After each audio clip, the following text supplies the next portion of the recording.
there. Ready for another deep dive? You know those data points that make you go, that's supposed to be there? We're talking about outlier detection today. We've got this brand new paper from February 2024, Check Your Outliers. An introduction to identifying statistical outliers in R with easystats. Catchy title. Right. And before you click away thinking, oh, this is only for the R programmers out there, hold on. The insights here, they're universal, no matter what kind of data you're wrestling with. Absolutely. This paper really nails it. Outliers matter. And not just in some niche fields. We're talking any field where data is king, which is, well, almost everything these days. Yeah, it's not just about finding data points that look a little off, right? It's about understanding the impact those outliers can have on your analysis, on the decisions you're making based on that analysis. Exactly. And the paper drives home this point. Outliers can really skew your results, send you down the wrong path. Totally. One weird sales quarter shouldn't determine your business strategy for the whole year, right? Exactly. Think about medical diagnoses even. An outlier in lab results, if you don't catch it, if you don't understand it, could lead to a misdiagnosis. So we're talking pretty high stakes, potentially. So outlier detection, more important than most people realize. Absolutely. But where do you even begin? Everyone's talking about z-scores these days. But this paper, it suggests maybe there are more powerful methods out there. Yeah, z-scores, they're like the go-to, right? But they've got their limits. As this paper points out, z-scores, they're super sensitive to extreme values. Right, because they rely on the mean and standard deviation. Both of which, well, outliers can really mess those up. It's like trying to figure out the average height in a room, but you've got a basketball player and a jockey in the mix. Those extremes are going to throw your calculations way off. Perfect analogy. Yeah. And because of that sensitivity, z-scores, they don't always give you the full picture.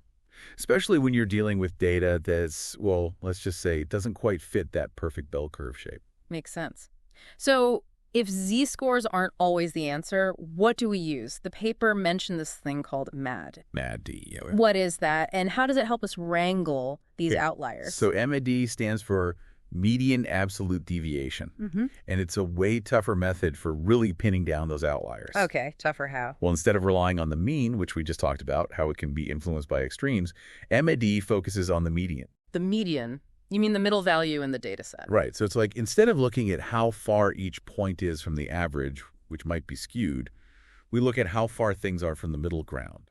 Ah, okay. Essentially what we're doing is measuring the typical spread of the data, giving less weight to those really extreme values that can throw everything off.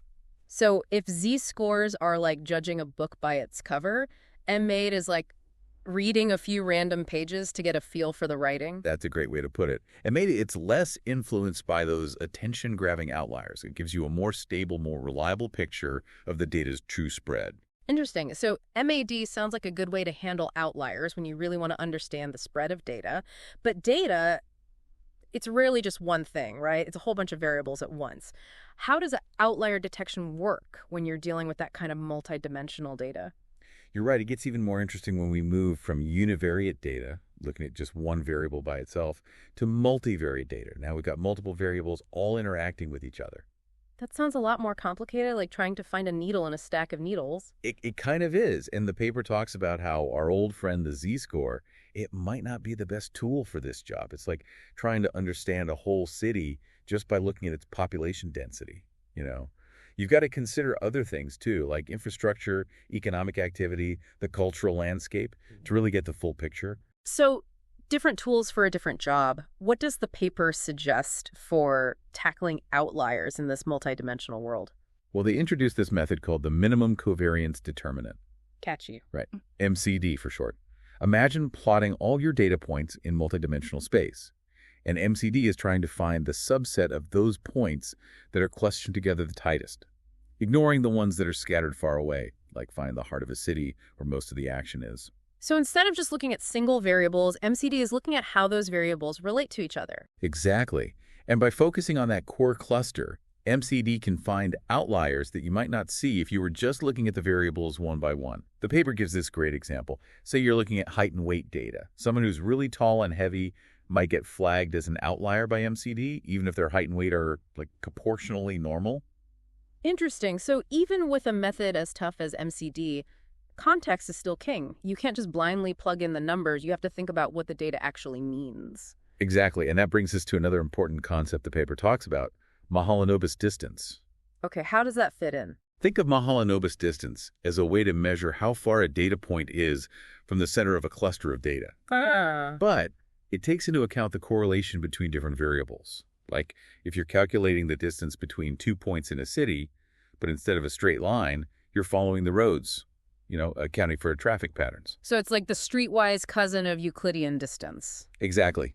And MCD uses this more nuanced understanding of distance to find those data points that are really unusual, given how all the other data points are behaving. It's not just about how far away a point is, it's about how well it fits with the relationships between all the variables. Location, location, location. Yeah. It's not just about where a data point is, but what's around it, how it relates to its environment. And speaking of environment, that brings us to another important aspect of outlier detection. Model-based outliers. Model-based outliers.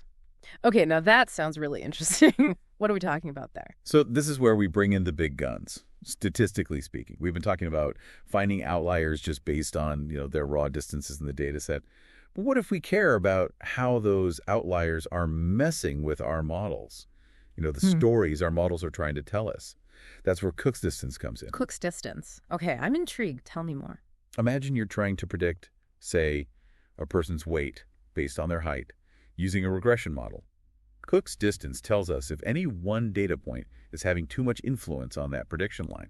Some data points just have more leverage than others, Right, like that one friend who can totally sway the whole group's opinion on a movie. Exactly. Even if their taste isn't representative of everyone else. Yeah. Right, so a data point with a high Cook's distance, it's like that influential friend. It can pull the whole prediction line away from where it might naturally fall. Okay, I see. So it's not enough to just look at outliers on their own.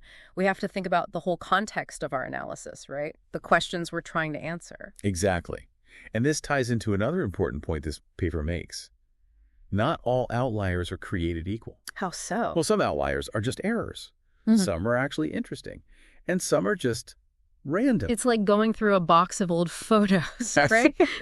Some are blurry, just mistakes. Right. Some have these amazing memories captured in them, and some are just there. Yeah, exactly. So the error outliers, those are the ones from typos, measurement errors, stuff like that. Yeah, things we want to try to clean up, maybe remove from our analysis if we can. Then you've got those interesting outliers, the ones that break the mold. But maybe they're telling us something important.